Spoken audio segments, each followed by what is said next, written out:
Лято след лято, като бях дете, тук разбрах какво е просто пълна свобода.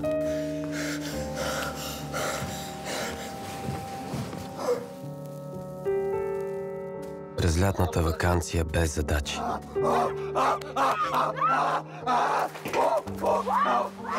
От училище даваха списък с книги да четем, но кой ще се занимава? Рай. По цял ден игри. Дядо лягаше за една бърза дрямка, не повече от 5-10 минути след обед. Това беше единственият момент през деня, в който баба ни караше да пазим тишина. И после пак. Цял следобед пред нас, само за игри.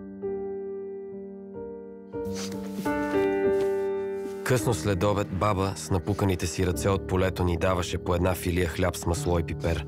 Една за мен и една за Чичо Милен. И пак на игра.